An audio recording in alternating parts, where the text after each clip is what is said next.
കൃഷ്ണ ഗുരുവായൂരപ്പ ശരണം.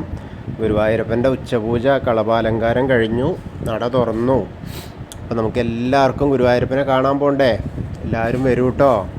ഗുരുവായൂരപ്പൻ്റെ ചതുർബാഹുവായ ആ ദേവലോകത്തിലുള്ള എല്ലാവരും ദേവകൾ വന്ന് പൂജിക്കുന്ന ആ വിഗ്രഹത്തിൻ്റെ ഇന്നത്തെ കളഭാലങ്കാരം ഏത് രൂപത്തിലാണ് നമ്മൾ ഭക്തരെ കാണാനായിട്ട് വന്നിരിക്കുന്നത്, ഭക്തർക്ക് വേണ്ടി ഏത് രൂപത്തിലാണ് അവതരിച്ചിരിക്കുന്നത് എന്ന് നോക്കാൻ വേണ്ടി നമുക്ക് പോവാം. ആദ്യം തന്നെ ആ കിഴക്കേ നടയിലുള്ള ആ ഗണപതി ക്ഷേത്രത്തിലൊന്ന് പോയി ദർശനം നടത്തിയിട്ട് നേരെ നമുക്ക് ഗോപുരത്തിൻ്റെ അതിലൂടെ ഗോപുരവാതിൽ കടന്ന് അകത്തേക്ക് പോവാം. ഇന്നിപ്പോൾ തിങ്കളാഴ്ചയാണ്, ഉദയാസ്തമന പൂജ ഉണ്ടായിരുന്നു. രാവിലെയൊക്കെ വളരെ സുഖമായിരുന്നു, ആർക്കും ഒരു തിരക്കും ഇല്ലായിരുന്നു. ഏകദേശം 10 മണിയൊക്കെ കഴിഞ്ഞിട്ടാണ് ചെറിയ തിരക്കായത്. പക്ഷേ കുറച്ച് കഴിഞ്ഞപ്പോഴേക്ക് ഭയങ്കര തിരക്കായി. ഇപ്പോൾ നട അടച്ചിട്ടേ ഉള്ളൂ. 1:30-ക്ക് അടയ്ക്കേണ്ട നട ഇപ്പോൾ അടച്ചിട്ടേ ഉള്ളൂ. ഒന്നിച്ച് ലാസ്റ്റ് അതേവരത്തെ എല്ലാ സുഖവും പോയി.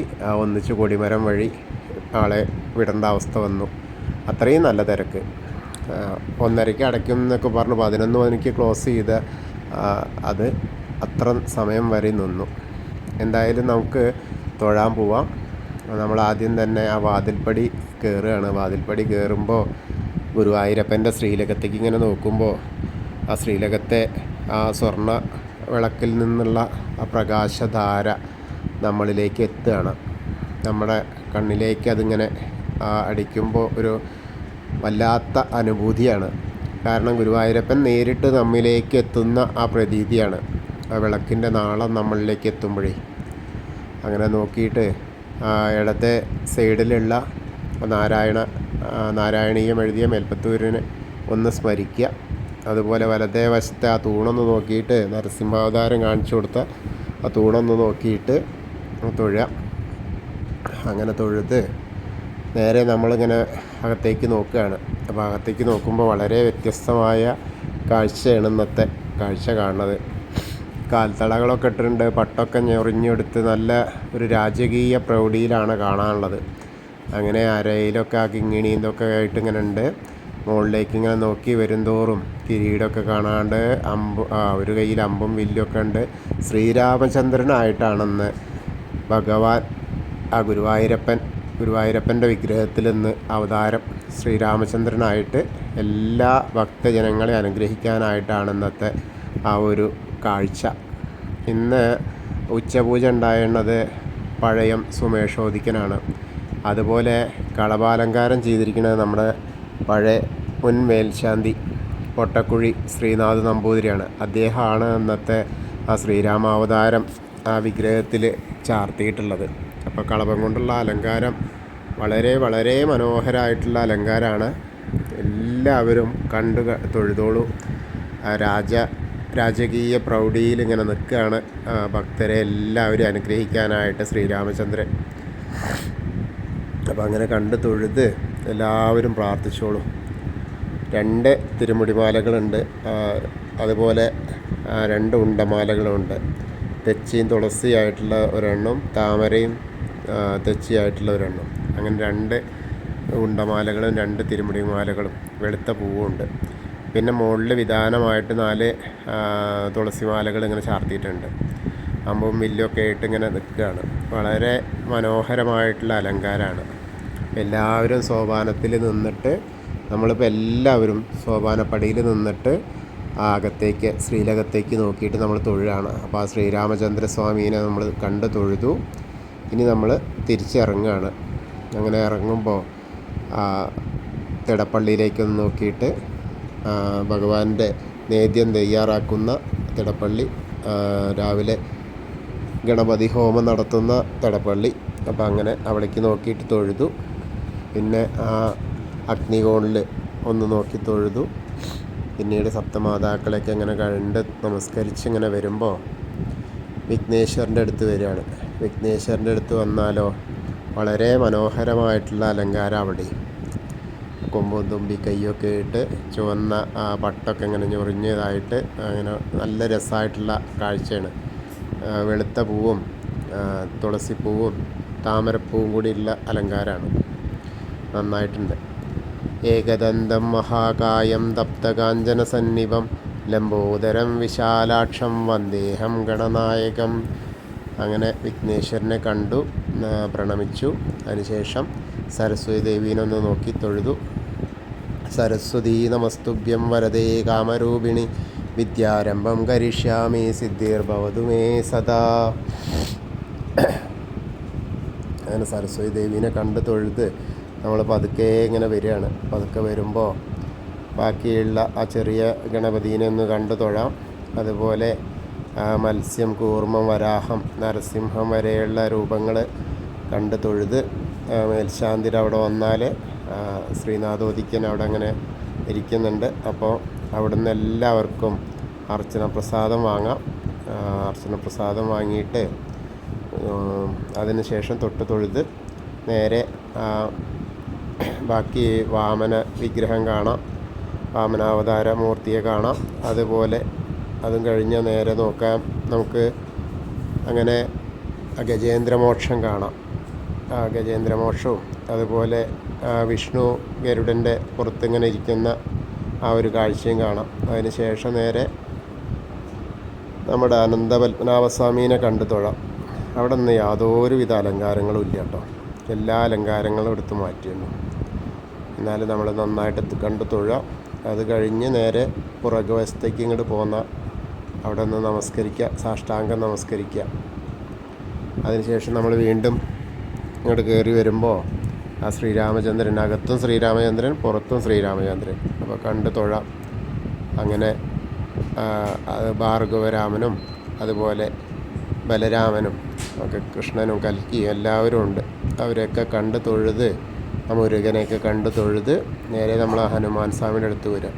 ഹനുമാൻ സ്വാമിയുടെ അടുത്ത് വരുമ്പോഴോ നല്ല വെറ്റിലമാലകൾ ധാരാളം ചാർത്തിയിട്ടുണ്ട്, കുറേ കുങ്കുമമുണ്ട്. എല്ലാവരും അവിടെ വന്ന് തൊഴുക. ത്വമസ്മിൻ കാര്യനിദ്യോഗേ പ്രമാണം ഹരിസത്തമഹനുമാൻ യജ്ഞമാസ്തായ ദുഃഖക്ഷയകരോ ഭവ മനോജവം മാരുതതുല്യവേഗം ജിതേന്ദ്രിയം ബുദ്ധിമതാം വരിഷ്ഠം വാതാത്മജം വാനരയൂഥമുഖ്യം ശ്രീരാമദൂതം ശിരസാ നമാമി. ബുദ്ധിർബലം യശോധൈര്യം നിർഭയത്വം അരോഗത അചാഢ്യം വാക്പടുത്വം ഹനുമത്സ്മരണാത് അവത്. ഓം നമോ ഭഗവതേ ആഞ്ജനേയായ മഹാബലായ സ്വാഹ. ഇന്നിപ്പോൾ എന്തായാലും അദ്ദേഹത്തിന് വളരെ സന്തോഷമാവും. കാരണം ശ്രീലകത്ത് ശ്രീരാമചന്ദ്രനായിട്ടാണല്ലോ, തൻ്റെ സ്വാമിയായിട്ടാണല്ലോ അവതരിച്ചിരിക്കുന്നത്. അപ്പോൾ ആ ഒരു അതിൽ ഹനുമാൻ സ്വാമിക്ക് വളരെ സന്തോഷമായ ദിവസമായിരിക്കും. അങ്ങനെ അവിടെ നമ്മൾ തൊഴുത് നേരെ ആ ഓവിൻ്റെ അവിടെ വന്നിട്ടൊന്ന് തൊഴുകയാണ്. ഓവിൻ്റെ അവിടെ പ്രാർത്ഥിച്ച് അതിനുശേഷം നമ്മൾ ഗ്രില്ലിൻ്റെ അപ്പുറത്തേക്ക് കിടക്കുകയാണ്. ഇപ്പോഴൊക്കെ താമരക്കണ്ണൻ ആ ഭാഗത്ത് തന്നെയാണ്. ഇനി താമരക്കണ്ണന് അവിടുന്ന് ഒരു മാറ്റം വരാൻ ഉണ്ട് എന്നാണ് പറയുന്നത്, കേൾക്കണത്. എന്താ അവസ്ഥ എന്നറിയില്ല. പെയിൻറ്റിങ് അവിടുന്ന് മാറ്റുന്നു തോന്നുന്നു. അതിന് പ്രശ്നവിധി ഒക്കെ പറഞ്ഞു എന്തൊക്കെ ചെയ്യുന്നുണ്ട്. എന്തായാലും നമുക്ക് കാത്തിരുന്ന് കാണാം. ഇപ്പം നമുക്ക് അവിടെ പോയി തൊഴാം. അതിനുശേഷം നേരെ മണിക്കിണർ നോക്കി തൊഴാം.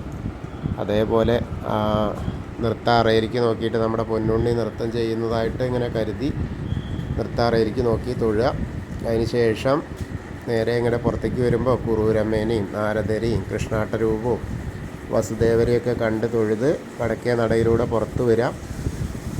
അങ്ങനെ വന്ന് നമ്മൾ നേരെ ഇങ്ങനെ വരുമ്പോൾ പ്രസാദ കൗണ്ടറിൻ്റെ അവിടെ വരുമ്പോൾ പ്രസാദം തരും. ചന്ദനവും തീർത്തൊക്കെ വാങ്ങിയിട്ട് തൊടാം. അതിനുശേഷം നമ്മൾ എടത്തരികത്തുകാവിലെ ഭഗവതിയുടെ അടുത്തേക്ക് പോവുകയാണ്. ഭഗവതിയുടെ അടുത്തേക്ക് പോയിട്ട് അവിടെയും കുറച്ചൊക്കെ തിരക്കുണ്ട്. അസ്തമന പൂജയുടെ ആയതുകൊണ്ട് കുറേശ്ശെ ഇങ്ങനെ ആളുകളെ വിടലുണ്ട്. അപ്പോൾ അവിടെ വന്ന് ഭഗവതിയെ നോക്കുക. ഭഗവതിയെ നോക്കുമ്പോഴോ നല്ല മഞ്ഞ പട്ടും ചുവന്ന പട്ടുമൊക്കെ ഇങ്ങോട്ട് വിധാനിച്ചിട്ടിട്ട് നല്ല കണ്ണും പിരിയുമൊക്കെ നന്നായിട്ട് എഴുതി വളരെ വലിയൊരു പൊട്ടൊക്കെ തൊട്ട്, ചുവന്ന പൊട്ടൊക്കെ തൊട്ട് നല്ലൊരു ഉണ്ടമാല ഉണ്ട്. തെച്ചിയും തുളസിയും ആ വെളുത്ത പൂവും താമരയും എല്ലാം കൂടിയുള്ള ഒരു മാല. അതൊക്കെ അണിഞ്ഞ് വളരെ മനോഹരിയായിട്ടാണ് നമ്മുടെ അമ്മ കാത്തിരിക്കുന്നത്. നമ്മളെല്ലാവരും എടത്തരികത്തുകാവിലെ ഭഗവതിയെ കണ്ടു തൊഴുക. സർവമംഗളമാംഗല്യേ ശിവേ സർവാർത്ഥസാധികേ ശരണ്യേ ത്രയംബകേ ഗൗരി നാരായണി നമോസ്തുതേ. അങ്ങനെ അമ്മയെ കണ്ട് തൊഴുത് നമ്മൾ അങ്ങോട്ട് തിരിയുമ്പോൾ ആ കോർണറിലെത്തിയാൽ നേരെ ഒന്ന് പിന്തിരിഞ്ഞ് ആ മമ്മിയൂരപ്പനെ ഒന്ന് സ്മരിക്കുക. നമശിവായ നമശിവായ നമശിവായ എന്നുള്ള പഞ്ചാക്ഷരി മന്ത്രം ജപിക്കുക. എന്നിട്ടൊന്ന് അവിടുന്ന് പ്രാർത്ഥിച്ച് അപ്പം മമ്മിയൂരപ്പൻ നമ്മുടെ മനസ്സിലേക്ക് എത്തും. അങ്ങനെ അതിന് ശേഷം നമ്മൾ കൊടിമരത്തിൻ്റെ അവിടേക്ക് ഒന്ന് നോക്കിയിട്ട് ഇങ്ങനെ വരിക. അപ്പോൾ ഗ്രില്ലിട്ടണു. അപ്പോൾ അതൊക്കെ അധികം ഒന്ന് പോരാ. തുലാഭാരത്തിൻ്റെ അധികം ഇങ്ങനെ നടന്ന് വന്ന് കൊടിമരത്തിൻ്റെ അവിടെ എത്തുമ്പോൾ വീണ്ടും അകത്തോട്ട് നോക്കി നമ്മളെ ശ്രീരാമചന്ദ്രസ്വാമീനെ ഒന്നുകൂടി കണ്ടു. അവിടെ ഒന്ന് പ്രാർത്ഥിച്ചു. അതിന് ശേഷം നേരെ കൂത്തമ്പലത്തിലേക്ക് നോക്കി. കൂത്തമ്പലത്തിലെത്തിയിട്ടൊന്ന് തൊഴുതു. പിന്നീട് ധർമ്മശാസ്താവിൻ്റെ അയ്യപ്പസ്വാമിയുടെ അടുത്ത് വന്ന് തൊഴാണ്. അയ്യപ്പസ്വാമി ഇതേമാതിരി നല്ല പട്ടൊക്കെ ഇങ്ങനെ എടുത്ത് ഞെറിഞ്ഞെടുത്തിട്ട് ഇങ്ങനെ ഇരിക്കുകയാണ്. മുഖമൊക്കെ ആ ഗോളക വെച്ചിട്ടില്ല, ചന്ദനാണ്. നല്ല ചന്ദനം കൊണ്ട് ഇങ്ങനെ ചാർത്തിയിട്ടുണ്ട്. അപ്പോൾ അയ്യപ്പസ്വാമിയെ കണ്ട് തൊഴുക. ഭൂതനാഥ സദാനന്ദ സർവഭൂതദയാപര രക്ഷ രക്ഷ മഹാബാഹു ശാസ്തേ സ്തുഭ്യം നമോ നമ. അങ്ങനെ അയ്യപ്പസ്വാമിയെ കണ്ട് തൊഴുതു. ഒന്ന് പ്രദക്ഷിണമായിട്ട് നേരെ ഇനി അങ്ങനെ പടിഞ്ഞാറ നടയിലേക്ക് വരിക. പടിഞ്ഞാറ നടയിൽ വന്നിട്ട് ദീപസ്തംഭത്തിലുള്ള മുകളിലുള്ള വേണുഗോപാലിനെ ഒന്ന് കണ്ട് തൊഴുകയാണ്. അതേമാതിരി ഒന്ന് പിന്നിലേക്ക് ഇങ്ങോട്ട് ഇറങ്ങിയിരുന്ന ആ കൊടിമരത്തിലെ വേണുഗോപാല സ്വരൂപം കൂടി കാണാം. അപ്പോൾ എല്ലാവരും ഇന്നും എൻ്റെ കൂടെ വന്നു ഗുരുവായൂരപ്പൻ്റെ ഉച്ചപൂജയും കളഭാലങ്കാരവും ഒക്കെ കണ്ടു തൊഴുതു കേട്ടോ. ഗുരുവായൂരപ്പൻ്റെ അനുഗ്രഹം എന്തായാലും ലഭിക്കും. ഈ കേൾക്കുന്ന സമയത്ത് നമ്മൾ അവിടെയാണ്, അതേപോലെയാണ്. അതായത് ഞാൻ സംസാരിക്കുന്ന പറയുന്ന അതേ ഭാവത്തിൽ നമ്മൾ നടക്കുന്നു എന്ന് ചിന്തിക്കുക. സോപാനപ്പടിയിലാണ് എന്നൊക്കെ ചിന്തിച്ച് നോക്കിയാൽ ആ ഗുരുവായൂരപ്പൻ്റെ അനുഗ്രഹം തീർച്ചയായും ലഭിക്കും. കൃഷ്ണായ വാസുദേവായ ഹരയേ പരമാത്മനെ പ്രണതക്ലേശനാശായ ഗോവിന്ദായ നമോ നമഃ. ഹരേ കൃഷ്ണ. ഗുരുവായൂരപ്പാ ശരണം.